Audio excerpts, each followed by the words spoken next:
Hai para Gagaris Mania di seluruh dunia, gimana kabarnya? Perkenalkan, saya Pendi, adalah host yang paling terkenal di dunia fiktif dan di negara fiktif. Video pertama ini saya akan merangkum sebuah cerita film yang berjudul Frey, tapi bukan libur. Untuk artinya, film ini menceritakan seorang pejuang wanita yang gigih, berani, dan terampil untuk melindungi sukunya, yaitu suku Indian, dari serangan salah satu predator. Dan untuk film ini disutradarai tentunya oleh om angkat saya yang bernama Daniel Trachtenberg. Tanpa berlama-lama, siapkan cemilan, minumannya, dan cekidot.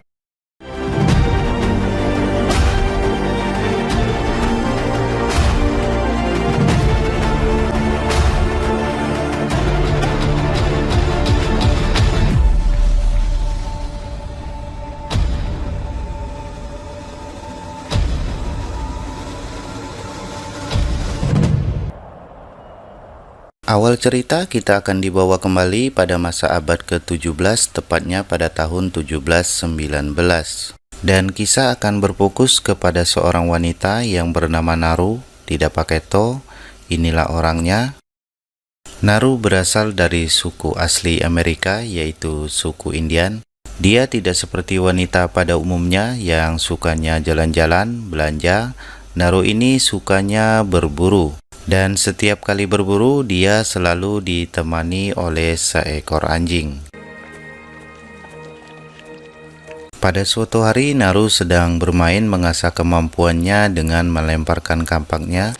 Seketika itu juga anjing kesayangannya mengejar buruan seekor rusa. Ketika rusanya akan dilempar menggunakan kampak, tiba-tiba terdengar suara gemuruh di atas langit. Entah itu suara apa, tetapi ketika rusa buruannya lolos, Naru justru menemukan anjingnya tengah terluka oleh sebuah perangkap. Yang bagi Naru itu adalah sebuah benda aneh, mungkin dia kurang gaul atau gimana, atau barangkali baru melihatnya. Ketika anjingnya sudah terlepas, terdengar kembali suara gemuruh di atas langit. Karena si Naru penasaran, sehingga memutuskan untuk pergi ke tempat yang luas dan terbuka. Dan tiba-tiba, ini adalah Tabe, saudara laki-laki dari si Naru, yang merupakan seorang pemburu juga. Dari segi skill, Tabe ini lebih unggul dari si Naru. Ini dibuktikan dia mampu memanah seekor burung yang sedang terbang di atas sana. Scene berpindah dan berfokus kepada sosok seorang ibu, yaitu ibunya Tabe dan si Naru. Ibu Naru ini adalah merupakan seorang tabib atau dukun yang sering mengobati para warga suku Indian, terutama yang sedang terluka, sakit, ataupun yang lainnya. Di kalangan suku Indian ini, Naru merupakan satu-satunya pemburu wanita yang kurang diakui. Karena kebanyakan kaum wanita harus tinggal di rumah atau di tenda, seperti memasak, melayani suami, atau menjadi seorang tabib yang mengobati orang terluka. Namun Naru mempunyai ambisi bisa melampaui batas dirinya sendiri, yaitu berburu layaknya kaum pria. Because you all think that I can't. Di sisi lain, tepatnya di atas bukit, kita akan melihat sebuah pesawat Sukhoi yang baru lepas landas menurunkan penumpangnya, yaitu salah satu predator. Predator yang diturunkan menggunakan baju zirah berteknologi canggih yang bisa membelokkan cahaya, dan untuk predator ini bisa melakukan kamuflase membuat dirinya tidak terlihat seperti kunti atau dedemit. Hal ini dapat kita lihat saat seekor ular melengkung di depannya dan akan menyerangnya. Predator langsung menikam ular tersebut dan mengulitinya hidup-hidup. Scene berpindah kembali ke si Naru yang sedang mencari obat herbal, yaitu obat dari bunga Totsia. Ketika akan pulang, Naru tak sengaja melihat beberapa pemburu pria yang tergesa-gesa terburu-buru dan mengatakan bahwa ada salah satu warga yang diserang oleh seekor singa. Hina! Tabe dan beberapa temannya pun sedang pergi ke tengah hutan untuk memburu singa tersebut. Naru yang ngeyel yang ingin ikut pemburuan itu pun nekat mengikuti kakaknya ke tengah hutan. Sesampainya di tengah hutan, Naru hampir saja dipanah oleh salah satu teman Tabe. Ia mengatakan bahwa Naru tidak seharusnya mengikuti mereka semua. Who's sneaking? Setelah masuk lebih dalam ke dalam hutan, mereka akhirnya menemukan orang yang mereka cari, yaitu seorang pemburu yang terluka sehabis diserang singa. Yang mana sebagai seorang tabib pemula, Naru langsung memberikan obat, betadin, dan Hansaplast. Singkat cerita, ketika sudah selesai membuat tandu, malam pun tiba. Naru disuruh Tabe untuk ikut bersama teman-temannya kembali ke pemukiman, di mana Tabe sendiri akan berburu singa tersebut sendirian, karena Tabe merasa dialah yang paling unggul dan handal dari teman-temannya dalam melakukan pemburuan. Ketika menuju arah pulang, Naru tak sengaja melihat seekor ular yang sudah dikuliti, serta sebuah jejak yang dianggapnya sebagai jejak beruang, dan tiba-tiba... Sehingga seketika itu juga Naru memutar arah untuk memberitahukan kepada kakaknya. Dan satu prajurit yang bernama, anggap saja namanya Pak Agus, yang disuruh oleh teman Tabe untuk mendampingi Naru kembali ke dalam hutan. Tak lama kemudian Naru dan Pak Agus berhasil masuk kembali ke dalam hutan dan tiba-tiba setelah menemukan Tabe di dalam hutan, Naru mencoba untuk menjelaskan bahwa ada sesuatu yang janggal dengan ular yang ditemukannya. Naru yakin jika itu bukanlah perbuatan seekor beruang, melainkan ada sesuatu yang lain berada di dalam hutan ini. Tanpa memperdulikan kata-kata Naru, Tabe justru lebih fokus kepada targetnya, yaitu singa yang sudah melukai temannya tadi. Di mana Naru dan Pak Agus disuruh Tabe untuk menunggu di atas pohon. Sementara Tabe akan mendeteksi singa tersebut sendirian. Ketika Naru dan Pak Agus sedang menunggu di atas pohon, tiba-tiba saja singa yang dicari menyergap Pak Agus, sehingga Pak Agus langsung tewas. Seketika itu juga Naru sendirian pun harus bertahan hidup menggunakan busur panah dan sebuah tombak yang dibawanya. Saat singanya sedang menyerang, tiba-tiba saja Naru terjatuh dan kepalanya membentur sebuah batu. Ketika siuman, ternyata Naru sudah ada di dalam tenda yang ditemani oleh ibunya. Sementara itu, untuk singa yang menewaskan Pak Agus ternyata sudah dilumpuhkan dan dipenggal kepalanya oleh kakaknya si Naru, yaitu si Tabe, sehingga dia dinobatkan sebagai pemburu sejati yang mendapatkan penghargaan dari ketua suku, yaitu Piala Champion yang pertama kalinya. Naru, where you going? Singkat cerita, pagi pun tiba. Naru yang merasa iri atas pencapaian sang kakak tadi malam, nekat pergi sendirian ke tengah hutan untuk membuktikan bahwa dirinya juga layak untuk menjadi seorang pemburu sejati. Setelah sampai di tengah hutan, Naru mulai berlatih meningkatkan skill kemampuannya dalam pemburuan, di mana Naru mengikat kampaknya yang biasa dia pakai menggunakan tali supaya efektif dan tidak harus diambil setelah dilempar. Cerita berpindah kembali ke sosok predator yang masih mencari mangsa yang tepat untuk diburu, dan kebetulan di situ ada sosok serigala yang sedang memburu kelinci. Sang predator menganggap serigala adalah spesies yang kuat sehingga dia memutuskan untuk melakukan pertarungan jarak dekat dengan serigala tersebut. Scene berpindah kembali ke sosok si Naru yang sudah berjalan jauh masuk ke dalam hutan.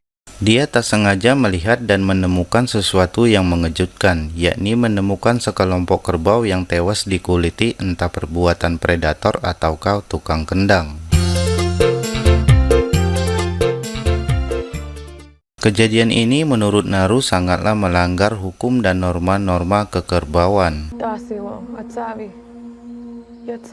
Setelah melihat kejadian itu, Naru pun melanjutkan perjalanannya lebih jauh ke dalam hutan, dan justru harus terjebak di dalam lumpur hidup.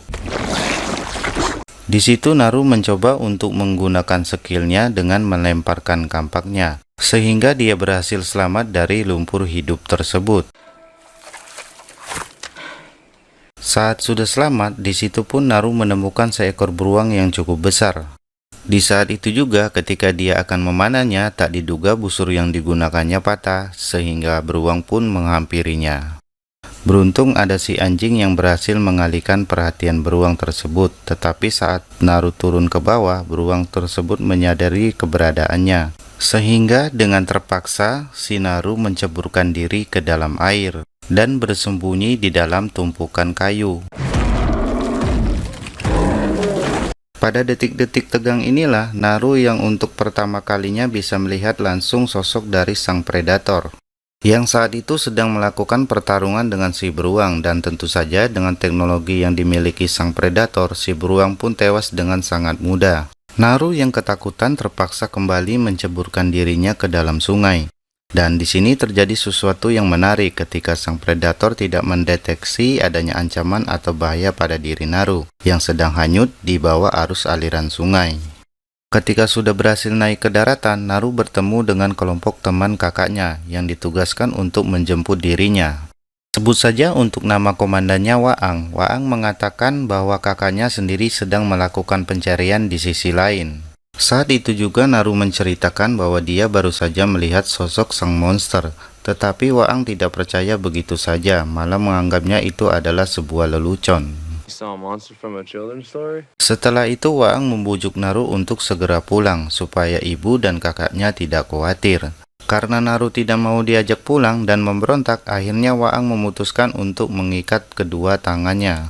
Dalam perjalanan menuju pulang, Waang memutuskan untuk istirahat sejenak dan dia menyuruh satu temannya yang bernama Tommy, ini orangnya, untuk mengambil air di tempat yang tidak jauh dari sini. Ketika itu juga terdengar suara kerusuk-kerusuk dari balik pepohonan yang ternyata hanyalah beberapa ekor kelinci yang sedang berlarian. Namun ketika Waang maju untuk memeriksanya, tiba-tiba dia dikejutkan dengan 3 laser yang mengarah kepadanya. Dan tiba-tiba melihat Waang tewas, 2 orang temannya yang lain turut untuk menyerang juga. Tetapi mereka berdua jelaslah bukan tandingan sang predator, yang langsung membantai mereka dengan sangat mudah. Saat itulah Naru mencoba melepaskan ikatan tangannya. Setelah berhasil, dia segera berlari menuju alang-alang untuk menyelamatkan dirinya. Saat sedang berlari, tak sengaja Naru bertemu dengan Tommy dan akhirnya mereka berlari bersama-sama dan tiba-tiba Naru terus berlari ke dalam hutan hingga tak sengaja menginjak jebakan beruang. Di sini sang predator pergi begitu saja karena menganggap jika si Naru bukanlah ancaman, yang hal tersebut berarti Naru dianggap tidak berbahaya dan menganggap si Naru adalah spesies lemah. Tak lama kemudian muncullah beberapa orang kulit putih yang merupakan kelompok petualang seperti Bolang. Setelah itu Naru dibawa ke base camp kemah mereka dan langsung dikurung di dalam kandang kayu. Dilihat dari senjata dan pakaian mereka, jelaslah bahwa mereka berasal dari peradaban modern. Hal itu bisa dilihat dari penampilan sang komandan atau pentolannya. Dan sang komandan nampak bersikap kasar menganggap rendah Naru yang merupakan suku asli Amerika, yaitu suku Indian. Dari sekian banyak petualang, di sana ada seorang pria yang menguasai bahasa Amerika, dia bernama Leo, dan dia menjelaskan bahwa mereka menemukan jejak darah yang diperkirakan adalah makhluk yang datang dari langit. Di saat itu juga Naru melihat kakaknya Tabe yang ternyata sudah terlebih dahulu ditangkap oleh para petualang. Dia dikurung dan disiksa oleh sang komandan. Pada pagi harinya Naru dan kakaknya diikat pada sebuah pohon yang sudah mati karena kurang vitamin dan kurangnya penyiraman. Mereka berdua dijadikan umpan untuk memancing sang predator supaya datang. Namun yang para petualang tidak tahu bahwa sang predator memiliki teknologi kamuflase sehingga dia bisa bergerak tanpa dilihat, dan saat itu juga tanpa mereka sadari sang predator sudah membantai mereka dari arah belakang. Ketika sang predator semakin dekat kepada Naru dan Tabe, Tabe yang kepanikan menyuruh Naru untuk segera bersama-sama melepaskan ikatannya. Tapi saat itu juga Naru yang sudah tahu sifat sang predator menjelaskan kepada kakaknya Bahwa sang predator bukanlah seperti koruptor yang mengambil cuan dan menindas orang-orang lemah. Sang predator hanya memburu spesies terkuat dan terdeteksi memiliki senjata saja. No. It doesn't want bait. It doesn't. Di dalam pertempuran antara petualang dan predator, kita akan melihat berbagai jenis metode pembantaian yang ditampilkan sang predator. Di antaranya memiliki cakar, perisai layaknya perisai abang nasi goreng yang sedang menggoreng. Kemudian sang predator mempunyai juga jaring pemotong yang mampu memotong korbannya menjadi sate sambal kecap. Di dalam pertempuran itulah Tabe dan Naru berhasil melepaskan ikatannya. Dan untuk para petualang ternyata sudah dihabisi oleh sang predator. Kemudian si Naru langsung kembali ke kem-kemah para petualang untuk menyelamatkan anjingnya. Di mana di situ ada si Leo yang masih selamat tapi mengalami luka yang sangat parah. Dia meminta tolong Naru untuk mengobatinya. Dengan imbalan akan mengajarinya menggunakan sebuah pistol. Help me, and I'll show you how to use it. Leo pun memberikan cara mengisi dan menggunakan pistolnya. Put the powder here. Namun tak lama kemudian muncullah sang predator yang sudah dalam mode kamuflase atau tidak terlihat. Leo yang tidak bisa kabur akhirnya pura-pura mati. Di detik-detik tegang ini, Naru baru menyadari bahwa sang predator tidak bisa melihat Leo, yang baru saja diberikan ramuan obat herbal bunga Totsia. I can't see him. Di saat inilah sang predator tidak sengaja menginjak tubuh Leo. Dan seketika itu juga dia menjerit dan langsung dibunuh oleh sang predator. Itulah muncul anjing kesayangan Naru yang menggonggong predator, dan ketika sang predator akan menembakkan senjata sumpit mie ayam pangsit, ketika itu juga Tabe datang dan berhasil memukul jatuh topeng laser canggih sang predator. Di saat inilah Naru sedang mempersiapkan pistolnya. Dia secara kebetulan melihat cara kerja topeng laser dan senjata yang digunakan sang predator. Sebagai pemburu terbaik di sukunya yang sudah mendapatkan Violet Champion, Tabe berhasil memberikan perlawanan untuk sang predator. Namun ketika sudah dalam mode kamuflase, Tabe jelas tidak bisa melihat posisi sang lawan, yaitu sang predatornya. Merasa tak punya kesempatan, Tabe menyuruh Naru untuk lari sejauh mungkin. Run, Naru. Di mana sang predator akhirnya membunuh Tabe dan membiarkan Naru yang bukan ancaman. Setelah lolos dari sang predator, Naru pun pergi ke sungai untuk membersihkan diri. Yang di situ dia tak sengaja melihat ketua petualang yang berhasil selamat walaupun terluka parah. Di saat itulah Naru teringat mendiang kakaknya yang disiksa oleh dia. Di saat itu juga Naru langsung memukul sang ketua petualang hingga pingsan. Pada malam harinya, Naru membuat sebuah rencana untuk menjebak sang predator. Dan untuk ketua sang petualang dijadikan umpan dengan meletakkan senjata di samping dia. You bled my brother. Selesai berdandan, Naru langsung memakan ramuan obat bunga Totsia. Karena dari kejadian siang hari, ternyata Leo yang habis memakan ramuan obat bunga Totsia, dia tidak dapat terdeteksi oleh sang predator. Ketika itu juga sang predator datang, dan benar saja dia hanya melihat ketua sang petualang yang sedang memegang senjata dan langsung menghabisinya. Setelah itu Naru berhasil merebut topeng canggih sang predator, di mana Naru langsung lari ke dalam hutan agar sang predator mengikutinya. Di saat menegangkan inilah Naru membuat jebakan dan meletakkan topeng laser canggihnya tepatnya mengarah ke lumpur hidup. Dan alangkah cerdasnya si Naru ketika setiap rencana yang dibuat berhasil. Membuat predator tertipu dimulai dengan merebut tombaknya dan berhasil memotong satu tangannya. Dengan kejadian ini, Naru akhirnya berhasil membuktikan kepada dirinya sendiri bahwa dialah pemburu terbaik di sukunya, di mana Naru benar-benar membuat sang predator kewalahan kehilangan harga diri. Dalam pertarungan ini, Naru pun mencopot taring sang predator dan menusukkan ke tubuhnya. Setelah itu, Naru pun mengikatkan tali ke sang predator dan menariknya ke dalam lumpur hidup. Ketika sang predator bangkit dari lumpur hidup, seketika itu juga dia langsung akan menembakkan sumpit mie ayam pangsit ke arah si Naru. dan tanpa dia sadari, topeng laser canggihnya mengarah kepada dia sendiri. Dan akhirnya sang predator merasakan apa yang dinamakan senjata makan tuan.